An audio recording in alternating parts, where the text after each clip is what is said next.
ऐतिहासिक गौतम के सम्मान में ऐतिहासिक गौतम के सम्मान में ऐतिहासिक गौतम को न्याय दो ऐतिहासिक गौतम के हत्यारों को। नमस्कार, आप देख रहे हैं यूपी क्राइम अलर्ट न्यूज, अपराध का सच। मैं सुनील कुमार तिवारी आपको बता दूं, महाराजपुर थाना क्षेत्र के अंतर्गत नाबालिग बेटी के साथ उन दरिंदों ने लगातार रेप किया था।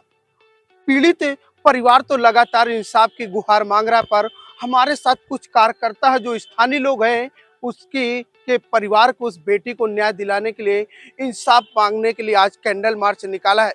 मैं आपको बता दूं, उत्तर प्रदेश हाईटेक शासन प्रशासन और मुख्यमंत्री योगी आदित्यनाथ और न जाने कितने बेटी बचाओ बेटी पढ़ाओ अभियान का नारा लगाते हैं।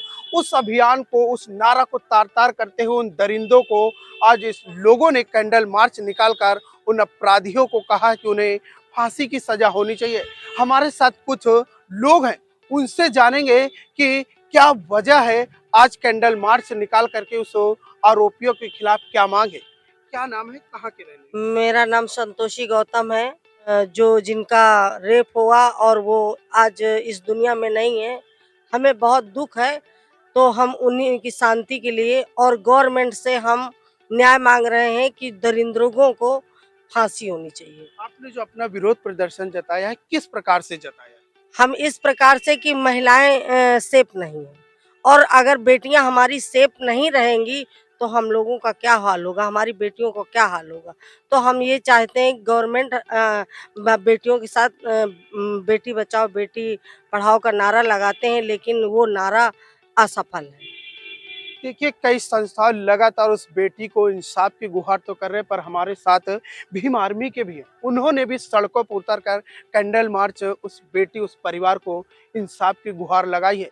क्या वास्तविकता में जो योगी आदित्यनाथ बेटी बचाओ बेटी पढ़ाओ का नारा लगाया है, क्या वास्तविकता में उस बेटी बचाओ बेटी पढ़ाओ नारा के तहत क्या उस परिवार को इंसाफ मिल पाएगा? सर, क्या नाम है? मेरा नाम आलोक गौतम है। मैं भीम आर्मी जिला अध्यक्ष हूँ। ये मेरा एक संगठन है जो क्या कहते हैं बहुजन समाज पार्टी के लिए समर्पित है, और जो इन्होंने नारा दिया है बेटी बचाओ बेटी पढ़ाओ, और साथ ही साथ इन्होंने खेती हो चाहे किसान बेटी, दोनों इन्होंने स्वतः किसानों पर और अभिभावकों पर छोड़ रखा है कि आप स्वयं अपनी सुरक्षा करिए, मैं सुरक्षा में असफल हूँ। क्योंकि दोनों, चाहे केंद्र हो चाहे राज्य हो, दोनों के पास कोई परिवार नहीं है। उनको परिवार का दर्द नहीं मालूम है, पीड़ित किस तरह बिलख रहा है, रो रहा है। आज मैंने उस बेटी की माँ को देखा जिसकी 12 साल की बेटी कुछ दरिंदों के तारे हत्या कर दी गई, बलात्कार किया गया, उसके दोनों पैर तोड़ दिए गए, हाथ तोड़ दिए गए, चेहरा इतना निंदनीय हो गया था कि देखने लायक नहीं था।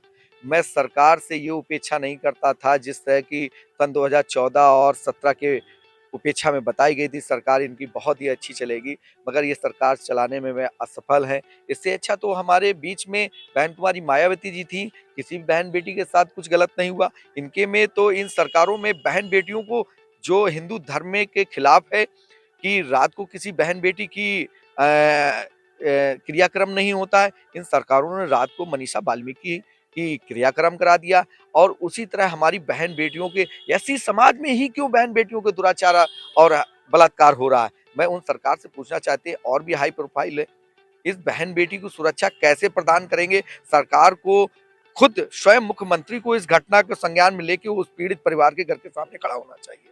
वैसे जो बेटी थी, नाबालिग बेटी थी, कितने लोगों ने दरिंदगी की हद पार करी, और उत्तर प्रदेश की पुलिस ने कितने लोगों को सलाखों के पीछे डाला?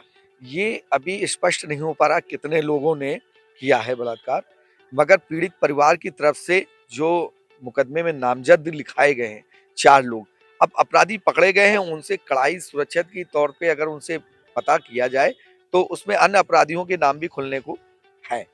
और मैं सरकार से ये कहना चाहता हूँ, आप मीडिया बंधु के द्वारा भी कहना चाहता हूँ, उस पीड़ित परिवार के भाई को, जो बहुत ही लाचार है, बेरोजगार है, उसको सरकार की तरफ से एक सरकारी नौकरी, भूमिहीन है तो उनको एक पट्टा, और राहत कोष से जो भी धनराशि प्राप्त होती है उस पीड़ित परिवार को देना चाहिए। और उस समाज की घटनाओं को देखते हुए नजर में सरकार को सुरक्षा के तहत हर गांव में एक बीट सुरक्षा प्रदान करनी चाहिए, जो महिलाओं में बीच में जा जाकर ये पूछने का काम करे, कोई ऐसी घटना घटती है बहन, जो हमें तत्काल बताने का काम करें। पुलिस प्रशासन आपके साथ में है, मगर पुलिस प्रशासन आपको बता दूं, लगातार संस्थाओं द्वारा विरोध जारी है। फिलहाल बड़े लोग तो उस पीड़ित परिवार के इंसाफ मांग रहे हैं। आज मैं उस बेटी से मिलाऊंगा जिसने अभी कायदे से चलना भी नहीं सीखा है। उस बच्ची ने भी उस बच्ची के लिए इंसाफ की गुहार लगाई। क्या नाम है बेटा? रूही। कौन सी क्लास में पढ़ती हो तुम? 3rd। क्या मांगा आज आप जो मार्च निकाल रहे हो, कैंडल मार्च, क्या वजह है निकालने का? बहन की हत्या हो गई। बहन की हत्या हो गई है। बहन, तो उन हत्यारों को क्या होनी चाहिए? फांसी। फांसी। और भी क्या नाम है आपका? आसी। आज आप जो कैंडल मार्च है, जो आप, क्या वजह है खड़े होने के लिए? फांसी। फांसी की सजा। जो दरिंदगी करी गई उस नाबालिग बच्चे के साथ, उनके लिए अपराधियों को क्या मांग है आप लोग? फांसी। फांसी जी की हाँ, सजा। फांसी होनी चाहिए। हत्यारों को फांसी दो।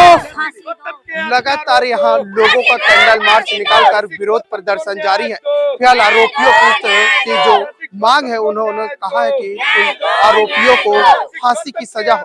कानपुर से यूपी क्राइम न्यूज के साथ संवाददाता सुनील कुमार तिवारी, कैमरामैन रोमिन सिंह की विशेष रिपोर्ट। गौतम के सम्मान में गौतम के सम्मान में गौतम के हत्यारों को गौतम के हत्यारों को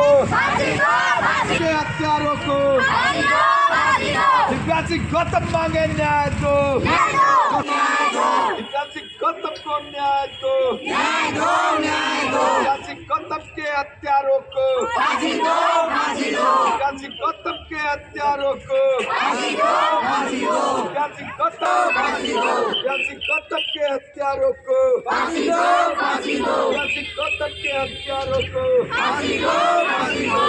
गौतम को न्याय दो। गौतम को न्याय दो।